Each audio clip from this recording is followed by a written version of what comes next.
Teleport is one of those summoner spells that can feel tricky to use at the right moment. It can feel like you never know exactly when you should be using it, and when you do use it, you end up regretting it because it is such a huge investment. Well, that's what this guide is for. Today, we will be covering the 3 different stages of the game where your teleport usage will change, and all the guidelines that go into using it during each of those stages.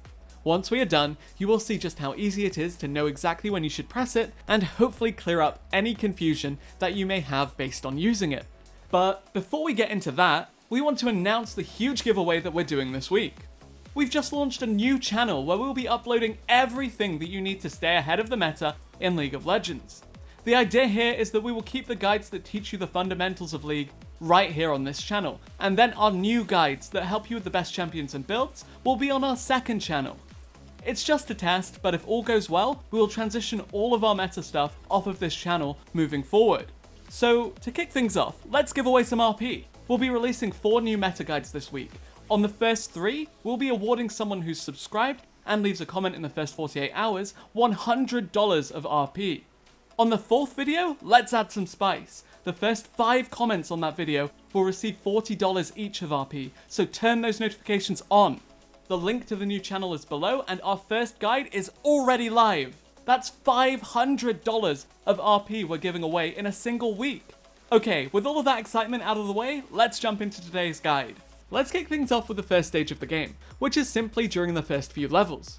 This is the point of the game where you have to be the most selfish with your teleport, and we recommend that in 99% of cases, you never teleport to anywhere besides your own lane. That's because the advantages that you may gain from it are not worth what you are missing. Relatively speaking, minion waves are worth a lot during the early game. This is especially true for your first few levels, in which 2 full minion waves are an entire bar of experience. Consider it like this. Let's say that you teleport bottom at level 4. It takes a while to get back to top lane, so you're missing around 3 waves from your opponent just freely crashing waves into your tower. They also get a free turret plate or 2, on top of the fact that they are getting a bounce back freeze from crashing the wave into your tower for free. You would need to get 2 kills to go even in that scenario, and hopefully 3 kills to come out ahead. It's usually not even going to be remotely worth it. Before their ultimate, most champions don't even have that much lockdown available. Scoring kills is inconsistent, and that's if you even get last hits in the first place. Obviously, this does still mean that if you do see the stars aligning for you in the bot lane, then yes, you should teleport down for a ton of kills, but that is extremely rare. More often than not, before you're at least level 6, you shouldn't even pan your camera to another lane most of the time, since the rewards from a teleport are not going to be worth it for you. And this, of course, leaves us with just one option, which is to teleport back to our own lane. There is one very important rule to follow in regards to your early teleports back to lane. You should only use it when your wave is in a bad position, and walking to lane would put you far behind.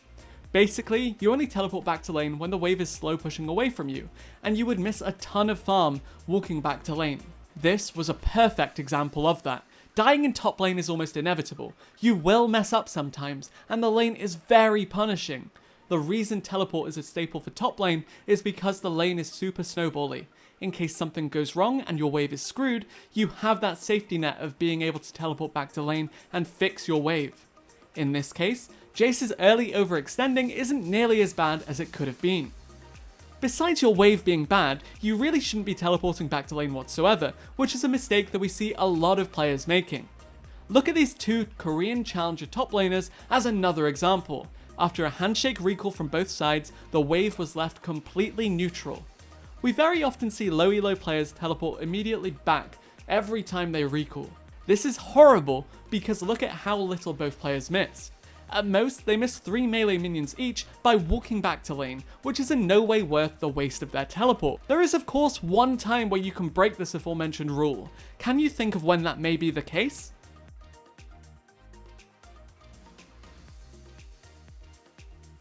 Any answer that falls under the category of exploiting your opponent is correct here. For example, if they're running low on health and already used their teleport back to lane, or the wave is slow pushing back into you and you think that you can set up a freeze, etc. Literally, if you see any way in which you can get a meaningful lead over your opponent, then don't hesitate to teleport back to lane, even if the wave is already pushing back into you. Like we said earlier, top lane is by far the snowballiest lane in the game. Letting an opportunity slip by where you could have gotten a lead will haunt you forever, so always try things out and see what you can do with your teleport. For example, let's take a look at this Renekton game. Renekton roams towards the enemy jungle and manages to catch out the Xin Zhao, scoring a kill for his team. If we look back at the lane, it is clearly pushing back into him. We were just talking about the fact that you shouldn't teleport back in these types of lane states, since you're not going to miss much farm anyway. That being said, this is an example as to when you should break that rule. Renekton is 100% going to teleport back to lane here. Can you name the 3 reasons as to why he'd do so?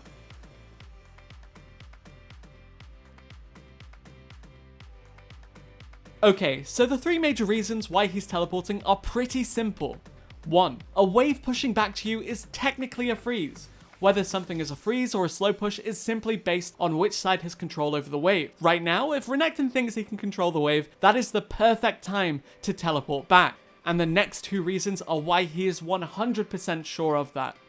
2. Remember, he just killed the enemy jungler on the Raptor camp. A good jungler isn't going to path back topside, since Xin Zhao should assume that he lost all of his topside camps after that death. And 3.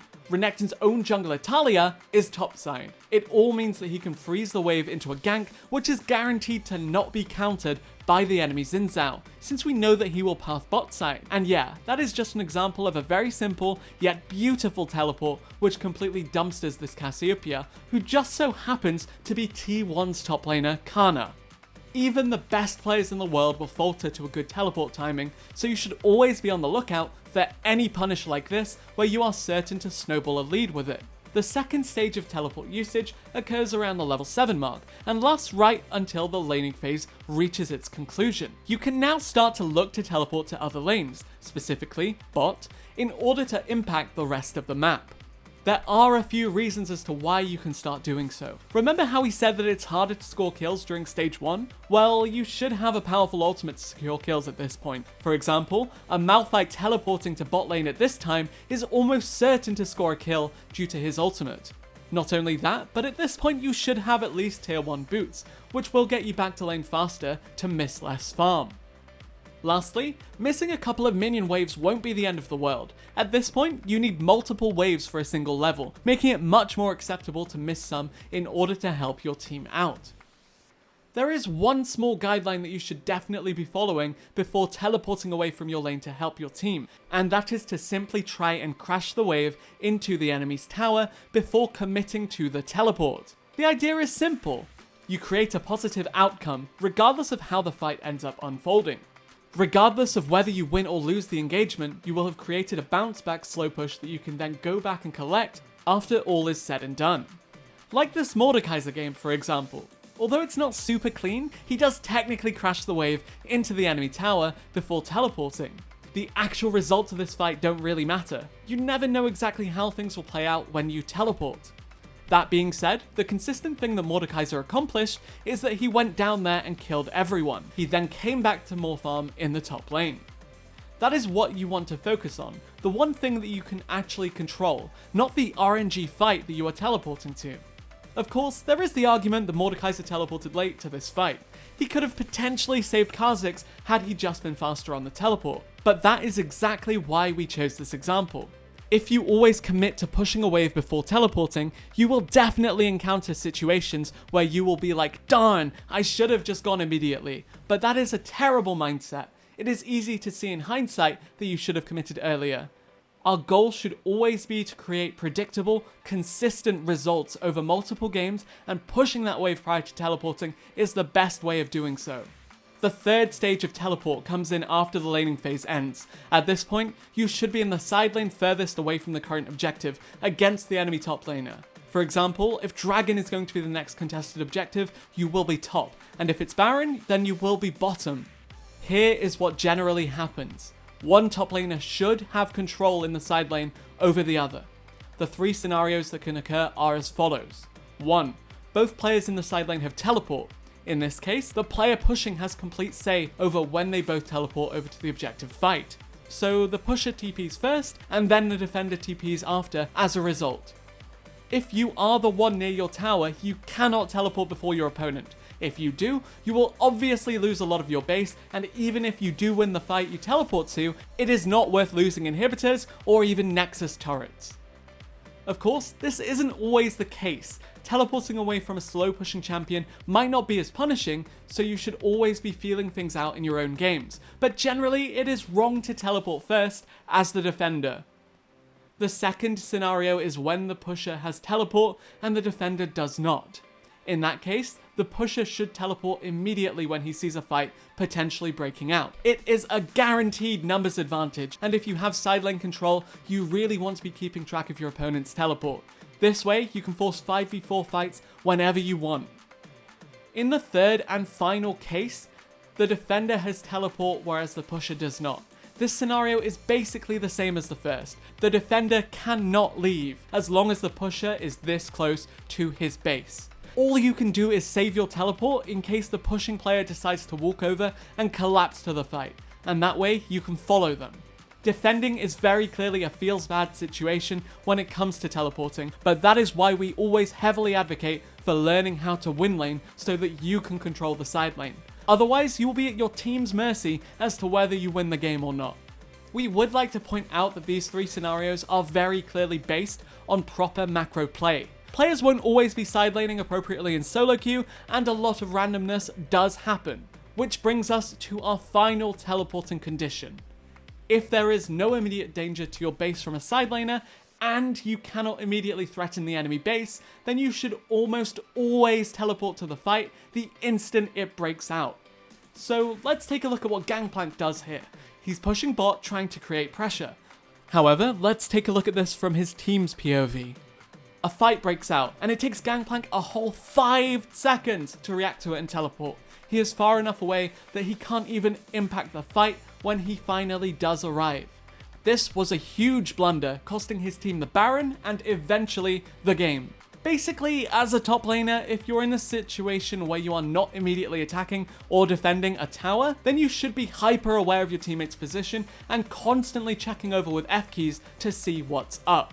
For example, Gangplank should know exactly where he's going to teleport to, so he doesn't have to fumble or look around for a ward. He should know, okay, I'm probably going to teleport here, or maybe here, depending on how the fight is going to start. Then, if he's using his F keys correctly, the second he sees Gragas behind his team, he can react immediately with his teleport. League of Legends is a game about split-second decisions, and you cannot afford to leave your team hanging for this long. It is your responsibility as a top laner to not only manage the side lane, but also arrive at the fight as quickly as possible by having good awareness. And that is kind of all there is to using teleport. It's honestly a really simple summoner spell to use once you understand these guidelines. Of course, once you really master and understand why these guidelines exist, you can break the rules, like in that Mordekaiser and Kha'Zix example. But until then, just get more comfortable with what we have taught you today. Until next time, cheers!